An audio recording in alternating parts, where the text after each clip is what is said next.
Makanya sebuah keberuntungan, kebanggaan kaum Aswaja itu dari santri-santri Aswaja mengajak debat, diskusi dengan baik, dengan cara yang benar, dan itu merupakan ibadah, merupakan ladang dakwah yang ternilai ibadah kepada Allah Subhanahu wa taala dan tidak keluar dari Al-Qur'an.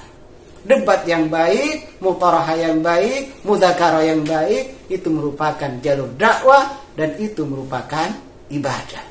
Bagaimana kita saksikan dalam per-YouTuban ini, ada banyak YouTuber Aswaja yang menyampaikan kritik melalui konten-konten mereka kepada ceramah-ceramah ustadz-ustadz Salafi Wahabi. Namun sejauh ini belum pernah ada tanggapan dari mereka. Maka melalui konten ini, saya sebagai yang paling tua di antara YouTuber Aswaja itu ingin menawarkan satu opsi untuk kebaikan kita bersama, yaitu munadoroh atau diskusi atau audiensi terbuka dengan antum-antum para ustadz Salafi Wahabi yang sering kami kritik, di mana boleh diwakili oleh siapapun atau boleh bersama-sama kalau punya waktu. Yang pertama Dr. Firanda, Dr. Khalid Basalamah, Dr. Syafiq Reza Basalamah, Ustadz Zainal Abidin LC MA, mungkin Ustadz Zulkarnain As-Sanusi, Ustadz Abdul Qadir Jawas, Ustadz Amir Abdad, Ustadz Farhan Abu Furoyhan, Ustadz Abu Yahya Batul Salam, Ustadz Haris Abu Naufal, dan yang lainnya. Karena konten-konten kami itu adalah mengkritik konten-konten antum. Kami ingin apa-apa yang keliru itu tidak menyebar di publik, apa-apa yang melenceng itu tidak menjadi konsumsi publik. Maka itu kami kritik. Memang mungkin secara level kami bukan level kalian gitu. Kami tidak ada yang doktor, kami tidak ada yang kuliah di Madinah, kami juga tidak ada yang magister atau apa. Tetapi kalau kalian memang adalah orang-orang yang terhormat secara keilmuan, berdedikasi dalam dakwah, punya integritas, tentu saja hajatan ini akan disambut. Baik secara offline maupun secara online, mungkin via Zoom, atau nanti bisa dibicarakan. Kemudian kalau memang ini tidak sampai kepada mereka, semoga ada 1-2 orang yang menyimak konten ini, lalu mau untuk berkhidmah, yaitu memfasilitasi. Dalam artian memfasilitasi dengan mengkomunikasikannya, mungkin punya akses. Kami tidak butuh fasilitas, misalnya ongkos ke sana ke sini, tidak perlu. Bahasa memfasilitasi itu bukan menggalang dana, sumbangan bukan, tetapi setidaknya apa yang kami tidak bisa dilakukan, yaitu berkomunikasi dengan pihak-pihak tertentu. Sehingga nanti publik akan tahu kritik-kritik kami itu validasinya apa. Dengan satu perjanjian, bila terbukti ada yang salah, maka kalian atau mungkin kami harus siap menghapus video itu dan meminta maaf secara terbuka dan mengakui bahwa saya atau kalian keliru dalam bagian tersebut. Nah, sampai saat ini tidak ada satupun di antara Ustadz Wahabi yang mencoba untuk menanggapi video-video kami atau video-video YouTuber ahli sunnah wal jamaah. Tidak ada, teman-teman. Jadi paling yang ngajak diskusi itu hanya ya bayi-bayinya aja kan ya. Bayi-bayi Wahabi itu yang hanya simpatisan atau fanatik buta itu kan, teman-teman. Itu bagi kami ya gimana mau nanggapi, apanya yang mau ditanggapi bayi-bayi itu seperti itu. Kalau kami pribadi, teman-teman, kami kan sudah sangat jelas, sangat tegas itu di video kami yang sebelumnya. Ada 12 ustadz apa itu ya yang kami kritik itu ceramah-ceramahnya, dan kami sudah berikan referensi-referensi. Dan kalau seumpama keterangan yang kami sampaikan itu keliru atau salah, ya monggo ngajak diskusi. Tetapi sampai saat ini tidak ada tanggapan dari kelompok sebelah itu, ustadznya maksud saya ya, bukan bayi-bayinya. Ini. Tapi persoalannya gini, teman-teman. Bayi-bayi Wahabi itu ya memang gayanya aja ngecat di WA, entah nomor itu dapat mana, Allah alam. Ada yang mengatakan ingat dosa, mencari kesalahan orang, dan lain-lain sebagainya. Intinya kami yang dianggap salah. Padahal begini, kami itu hanya meluruskan, mengkanter, dan membuktikan bahwa apa yang mereka tuduhkan itu tidak benar. Kadang mereka berbohong atas nama ulama, kadang mereka berbohong atas nama sahabat Nabi. Jadi kami luruskan. Bahkan mereka itu yang mulai, mereka itulah yang mulai menyalahkan amalia kami, baik tahlilan, maulid dan lain-lain sebagainya, yang sebagaimana dikerjakan oleh orang-orang azwaja. Mereka yang mulai duluan, kami hanya mengkantar pemahaman mereka, kami hanya menghadang pemahaman mereka, biar orang-orang awam itu tahu bahwa apa yang disampaikan oleh mereka itu adalah tidak benar. Tuduhan mereka itu adalah tuduhan palsu dan tidak benar, bahkan tuduhan dusta, tuduhan bohong.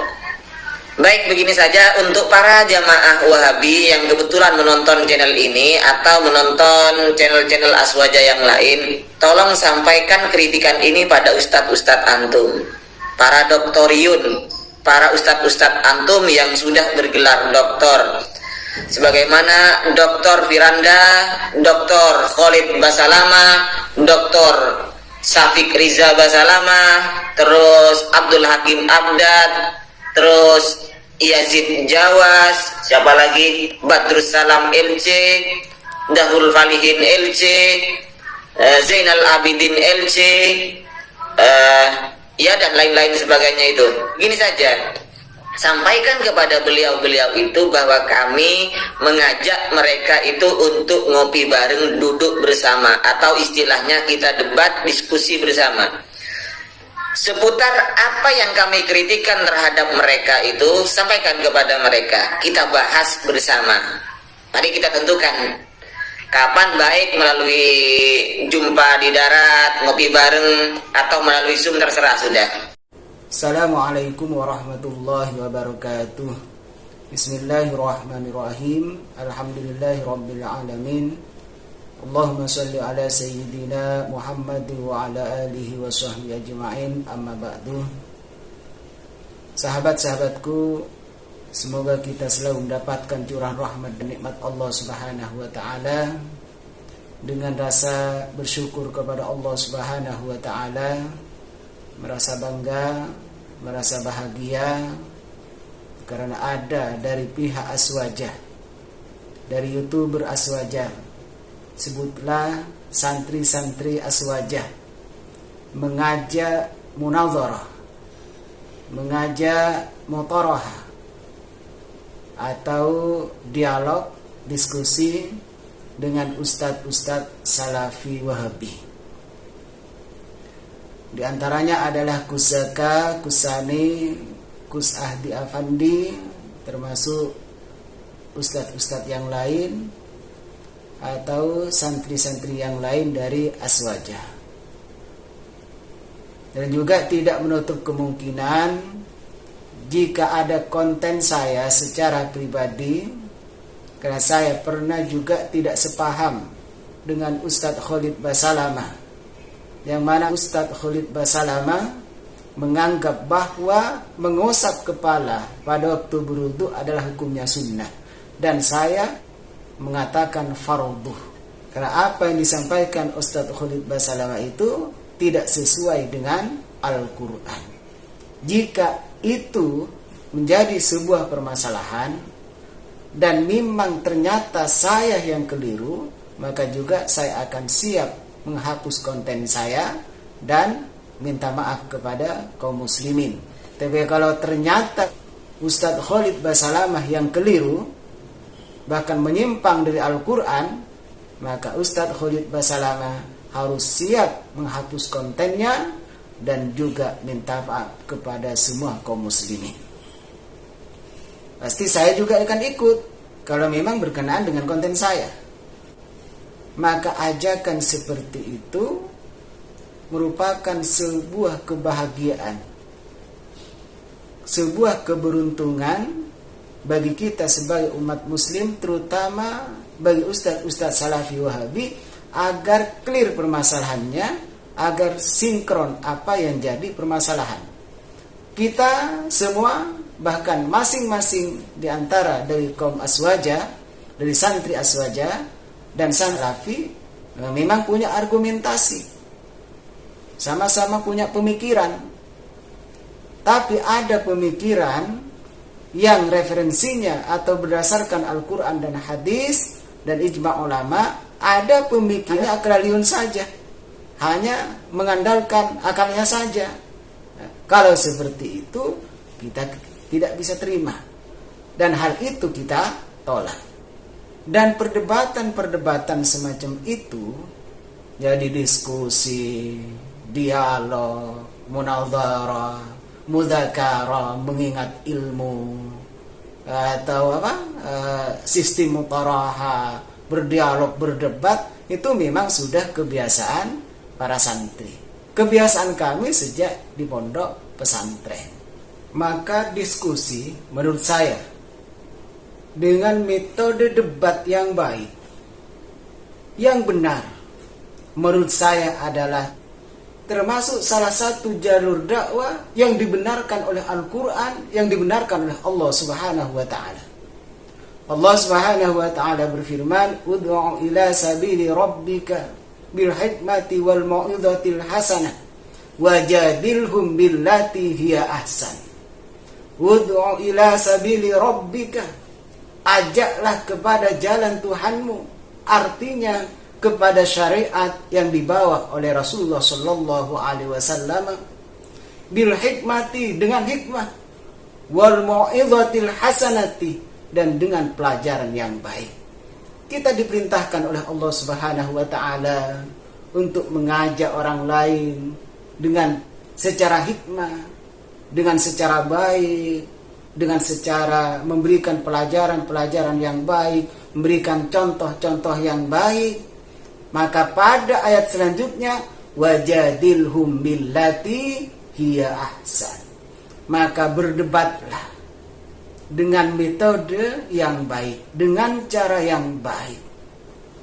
Jadi kita mengadakan kegiatan sistem mudzakarah, mutaraha, lakukan dengan cara yang baik, dengan niat tulus, ikhlas karena Allah Subhanahu wa Ta'ala. Maka hal yang demikian itu sudah terbiasa di pondok pesantren.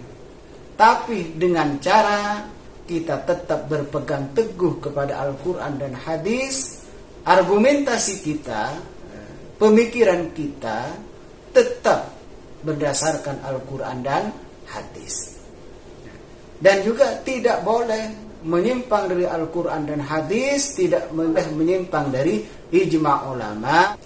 Kalau ada pemikiran atau pendapat yang keluar dari Al-Quran, keluar dari hadis, menyimpang dari ijma ulama, menyimpang dari qiyas, maka di dalam diskusi itu tidak akan diterima, akan ditolak. Kita mempertahankan pendapat atau mempertahankan hujah kita, ya boleh. Itu biasa sudah di kalangan santri-santri Aswaja, tidak jadi masalah. Tapi yang diterima yang sesuai dengan dasar Al-Quran, sesuai dengan hadis, sesuai dengan ijma ulama, sesuai dengan qiyas. Kalau menyimpang dari itu, maka ditolak. Maka sudah jelas apa yang disampaikan oleh Gus Zaka. Jika ada konten kami yang kebetulan menanggapi atau merespon, bahkan menolak pemikiran Salafi Wahabi, ternyata pemikiran kami yang keliru, maka kami siap untuk menghapus konten kami dan minta maaf kepada semua kaum muslimin melalui channel YouTube kami. Mungkin melalui channel-channel Aswaja yang telah menyatakan ajakan untuk melakukan debat, mungkin sampai kepada yang bersangkutan, pada Dr. Firanda, pada Dr. Ali Zainal Abidin, pada siapa itu yang ditanggapi saya kemarin itu, Ustadz Haris Abu Naufal LC. Nah, saya dan menanggapi kemarin karena tasrifannya menurut saya itu keliru. Karena Ustadz Haris itu menasrif dhahaba yadhabu yadhab. Jadi menurut saya keliru. Kemungkinan misalnya tidak terima karena saya menyalahkan, karena saya meluruskan, tidak terima, ada dasarnya. Misalnya saya punya dasar kan di Timur Tengah tasrifannya seperti itu, ini dasarnya saya, ini kitab saya misalnya, ya monggo. Tapi kalau memang tidak ada, hanya dasar mengandalkan pemikirannya sendiri, maka kontennya harus dihapus dan minta maaf dan tidak layak untuk berceramah. Kalau sudah tidak bisa nasrib, itu tidak layak untuk berceramah. Apa yang diajarkan kepada umatnya? Bagaimana menyampaikan fatwanya kepada umatnya? Apa yang akan dijelaskan kepada umatnya? Kalau sudah tasrifan saja, tingkat TK saja tidak bisa, apalagi berdakwah. Nah, kalau misalnya saya yang keliru, misalnya saya tasrifan itu menurut saya zahabayat habu zahaban, ternyata saya yang keliru, ya saya mohon maaf dan akan dihapus konten saya. Karena Wahabi itu komentar-komentarnya itu kurang elok lah. Seperti yang Ustadz Ahdi Afandi itu di kolom komentarnya itu ada kalimat ini cari panggung ya. Kalau Ustadz Ahdi Afandi itu nggak perlu panggung lah, dia sering naik panggung kok. Bahkan sering ceramah, ada di panggung itu, ya naik mimbar itu juga sering. Mau cari panggung gimana? Yang penting niatan kita untuk meluruskan pemahaman-pemahaman yang menyimpang dari Al-Quran, menyimpang dari pendapat-pendapat ulama. Kita luruskan. Dan kita sesuai dengan manhaj kita min ahli sunnah wal jamaah. Kita tidak terima kalau tasrifan itu dirubah menjadi dhahaba yadhabu yadhab, yang semestinya dhahaba yadhabu dhahaban. Itu kepelecehan. Pelecehan kepada amsratut tasrif. Itu sudah tidak benar, pemahaman yang keliru yang menyimpang dari kaidah-kaidah syar'iyah. Maka yang dikhawatirkan apa yang disampaikan oleh Hadratus Syekh ya Haji Hashim Asy'ari dalam kitab Risalah Ahlussunnah wal Jamaah, wa tasaddara lil fatwa kullu jahilin. Maju untuk berfatwa setiap orang yang bodoh. Siapa yang dimaksud? Min mayyak suru idrakuhu an fahmi kitabillahi wa sunnati rasulillah sallallahu alaihi wasallam. Suatu saat maju berfatwa setiap orang yang bodoh, yang dangkal pemikirannya tentang pemahaman Al-Quran dan hadis. Bagaimana bisa memahami Al-Quran dan hadis kalau sudah tidak paham tentang sharaf? Bagaimana bisa memahami Al-Quran dan hadis kalau tidak bisa nahwu dan sharaf? Ilmu alatnya sudah tidak bisa. Kalau sudah tasrifan keliru, lalu bagaimana cara mengartikan Al-Quran, cara memberikan makna kepada Al-Quran, cara memberikan makna kepada hadis, bahkan dengan kitab-kitab bagaimana cara memberikan makna, karena setiap kalimat itu ada faidah-faidah tertentu. Kalau sudah cara tasrif keliru, maka memberikan makna akan keliru. Kalau sudah keliru memberikan makna, maka memberikan pengertian dan pemahaman juga akan keliru. Kalau sudah keliru, maka semuanya akan menjadi keliru. Maka apa kata Hadratus Syekh? Kalau sudah keliru memberikan makna, dangkal pemikirannya, maka di situ akan terjadi sesat menyesatkan. Itu yang sangat berbahaya. Makanya sebuah keberuntungan, kebanggaan kaum Aswaja itu dari santri-santri Aswaja mengajak debat, diskusi dengan baik, dengan cara yang benar, dan itu merupakan ibadah, merupakan ladang dakwah yang ternilai ibadah kepada Allah Subhanahu wa taala dan tidak keluar dari Al-Quran. Debat yang baik, mutarahah yang baik, mudzakarah yang baik, itu merupakan jalur dakwah dan itu merupakan ibadah. Makanya kepada kaum Wahabi, Salafi Wahabi, monggo kalau memang mendengarkan apa yang disampaikan oleh Kuzaka, Gus Ahdi Afandi, Kuzani secara gentle mengadakan debat terbuka atau offline, maka silahkan yang bersangkutan itu bisa menghubungi channel-channel YouTube Aswaja, atau mungkin orang yang mendengarkan, yang menonton video Aswaja yang mengajak debat, silahkan sampaikan, atau mungkin bisa mewakili.